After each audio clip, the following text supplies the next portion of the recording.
Hey guys, how you doing? Right here again. If you'd like to subscribe, it is Nitrokyosho.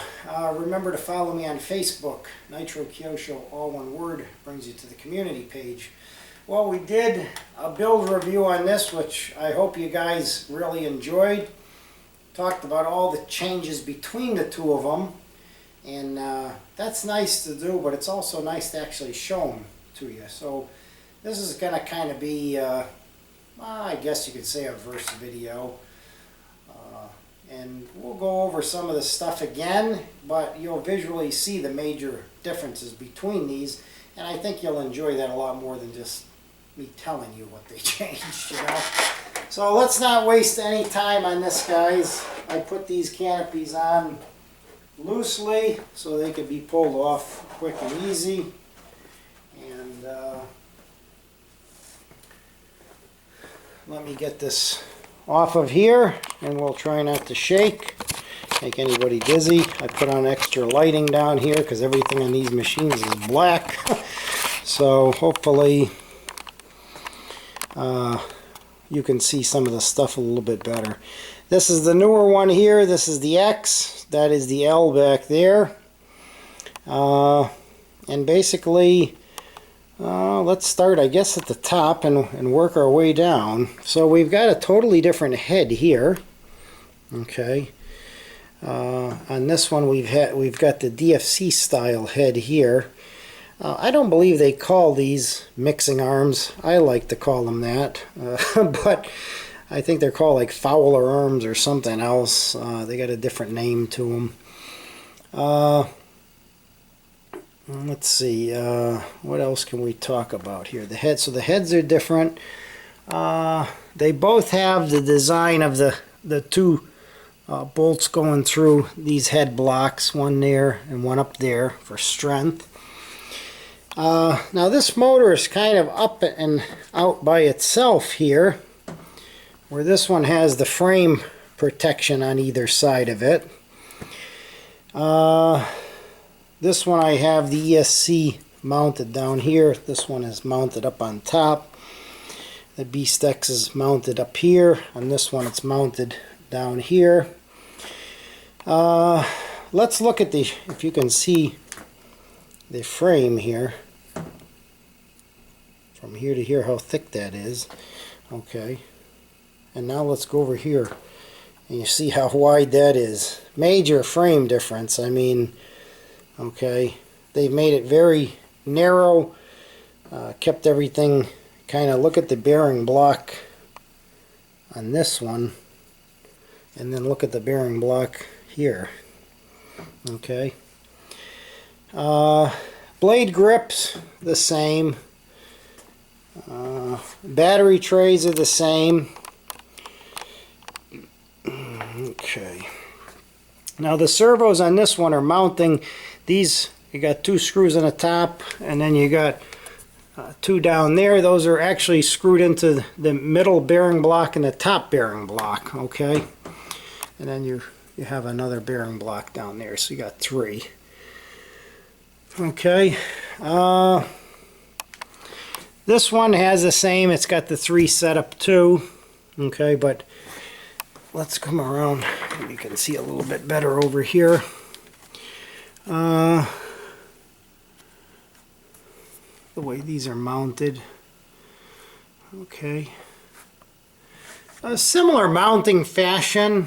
They're both mounting into the bearing blocks, so just a little bit. These are like out a little bit further, you know, easier to access and to get at. These are kind of recessed in underneath there. Alright, now the gear on the new one is got a much taller gear. You see how that one looks. We'll give you an idea there. Okay, and now there.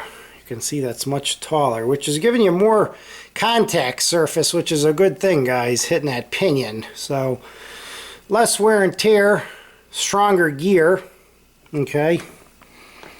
Now this one has the metal aluminum plate, which I'm a fan of, I like, with the Align logo cut into it. On this one they went back to, I think on one of the more original designs, the carbon fiber.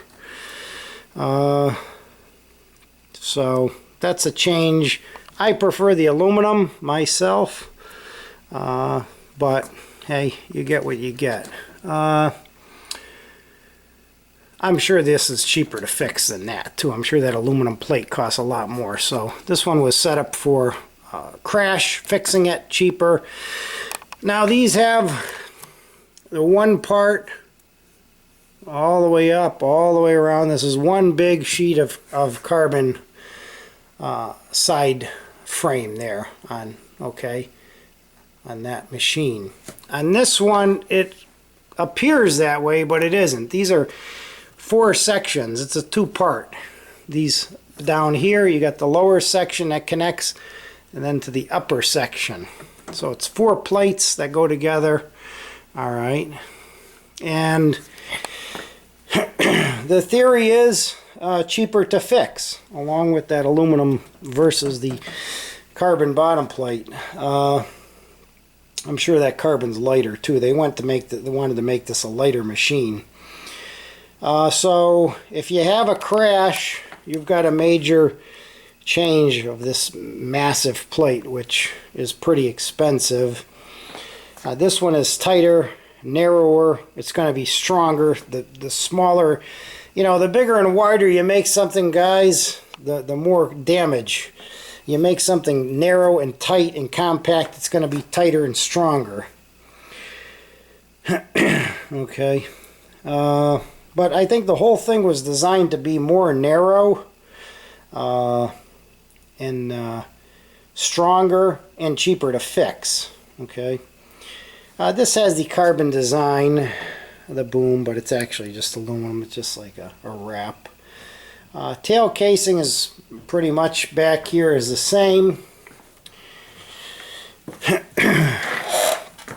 Other than, like I said in the other video, the links, the ball links with bigger threads. These blades are a different design. This is on the L, and those are over there. You can, like a little taper on them. Length and everything is the same.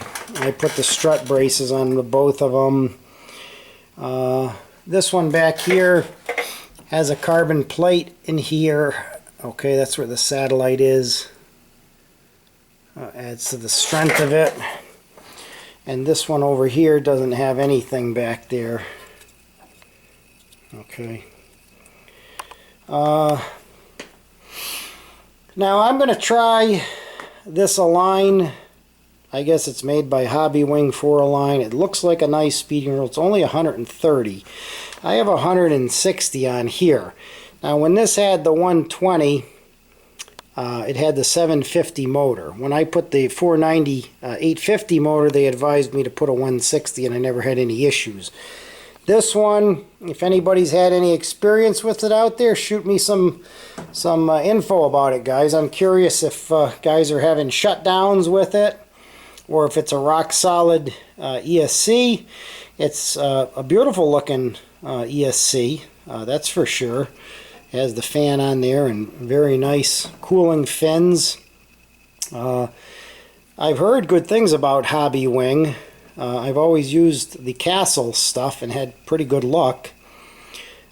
So that's about it for that. I haven't tested this yet, so I don't know. I mean, unless you put some flights on it and start beating it, you're not going to know, but hopefully I'm going to get as much info as I can about this thing, guys, before I do take it up, because I don't want this thing going down because it shuts off or something. And, you know, not that it will.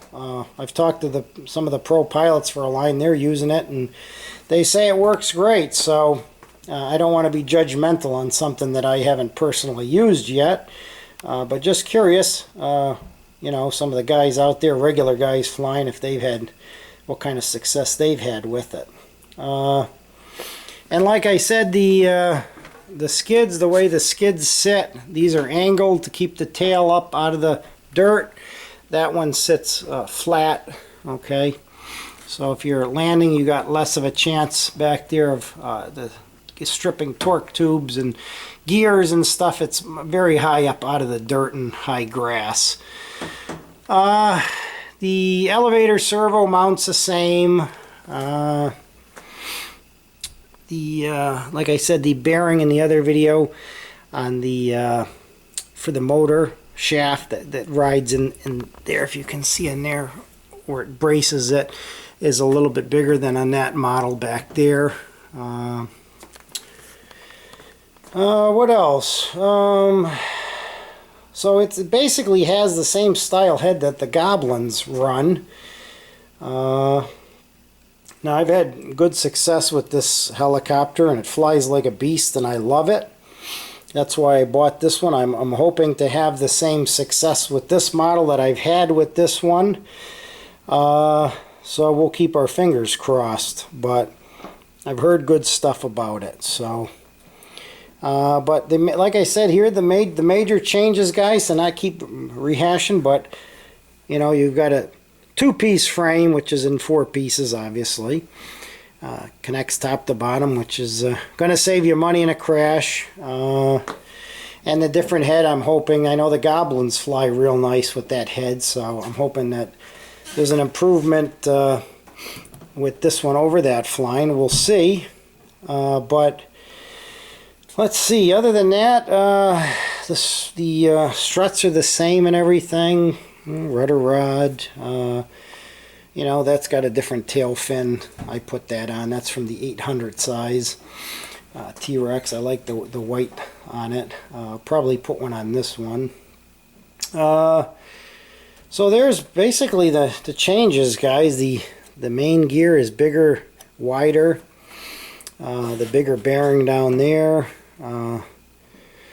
This one has a kind of a beefier sidewall here, so it's supposed to add, this one has the, if you can see back, let's try and get an angle back there. See that motor, that bracket back there, frame strengthener. Now you don't need that on this one because it's a narrow, tight frame, almost like the Synergies. So this should be plenty to hold this thing rock solid, okay? This one back here has the anti-wear and the elevator guide. This one's just got the metal back there. Never had any issues. So some of the stuff on these two machines is not compatible, guys, so keep that in mind. If you do own both of them, make sure you double and triple check before you buy anything. The skids are different, you know, for one, and the main gear there is different, and there's some other stuff that just be aware of if you are going to mix and match parts. The front part here that holds you know, the ESC and all your components up front here is narrower, so that is a different piece than this one here. The torque box back here for the tail is narrower and different too, so these are not compatible, so keep that in mind. This and this, these are not compatible. These front housings here for the electronics are not compatible. The gears, if you put this gear on here, you're going to have to get in there with a Dremel and do some work to the frame because it's not going to fit. It's going to hit the frame, and the skids, like I said, angled up. Those are some of the major changes, guys. Is the frame, I think, is the biggie, the head. So it's a beautiful looking machine. I haven't tested it yet. I've gone over, and I like to go over the B-Stecs 2 times.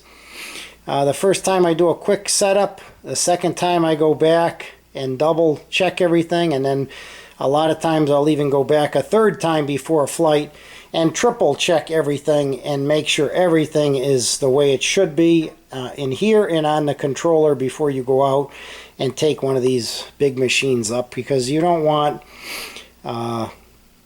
your debut of flying one of these and all the work you put into it, you don't want it to go boom into the ground, and hopefully they don't. You want to make sure everything is Loctited. Every single metal to metal screw has to be pulled out, whether it looks like it was factory assembled, and definitely Loctite. So there you go, guys. And I don't know what else we can really talk about here. I showed you both of them, showed you the frame sizes and the major differences there, the way the servos are put in and everything is mounted. Like I said, the battery trays are compatible, so if you got one for this, you can fit your battery right over into that one. And there you go, guys. That's your comparison, and I hope you liked the video. Thanks for watching.